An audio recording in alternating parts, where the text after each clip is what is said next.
Thank you very much. So what can I tell you in 4.5 minutes about the issue? And I hope people are, after lunch, I know it's difficult. So a few ideas. Thank you to the authors. I'm from a generation that thought itself free from schools of thought. I don't know if we are really free, but we thought ourselves as free. So I'll give some ideas from a recent experience of Tunisia after the revolution. And one of the concepts that is not in your paper, but we think about it all the time, is neoliberalism. So it's not a school of thought, but it's a kind of concept that is very close to some schools of thought. And I will talk mainly about its implementation in the region. A region where there is intellectual vacuum due to dictatorship, as most of you know, and where economics is treated as a technocratic matter, including in ERF until a certain period. It changed a lot the last 10 years with political economy, etc. But at the same time, there was the neoliberalism, but there was also a dogmatic mainstream opposition. So it was very hard, for example, in Tunisia, where we find these two mainstream positions and no real, not in academia, I'm talking in the public debates mainly. So probably this contributed to the status quo in economic reform that we are witnessing today. So neoliberalism, you know, it's state, free markets and competition. But unfortunately, what we find is that in the region and elsewhere, it didn't really push for free markets and competition. We have mainly market power and rentiership. So here the question is the problem with neoliberalism itself? Is the problem with its implementation? It's, of course, a subject to discuss. I'm not going to discuss it here, but there is some food for thought for here.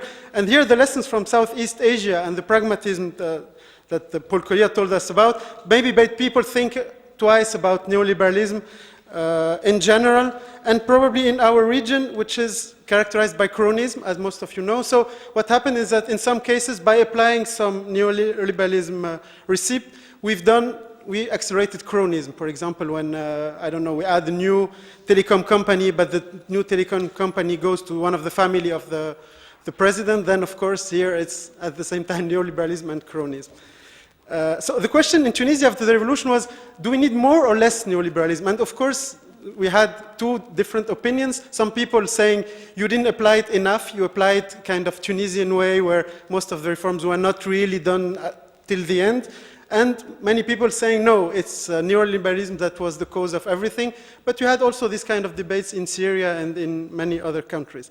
And here I would like to stress a very interesting report done by the World Bank called The Unfinished Revolution, which was, in the first time I felt something was really, had a big impact. I mean, on economic thought in Tunisia and in the region, showing how cronyism was working, showing that protection was endogenous.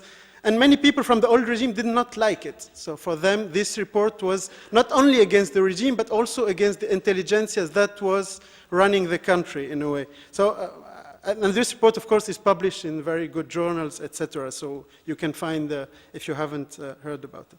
So to conclude, I think, I mean, as I said, my generation, or myself, maybe I should talk about myself only, I believe mainly in values. So economics should be more about, in my opinion, or public policy more than economics, probably, about growth, about equity, stability, and then, as you said earlier, economics could be, I mean, I think a lot like Roderick as a toolbox. So we should be picking things where, rather than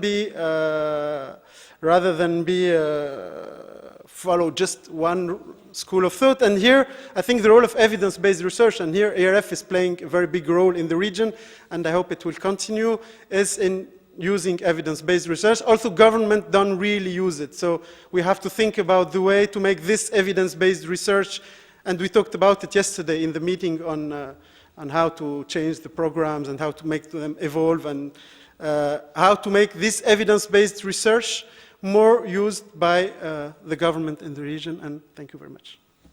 Finished.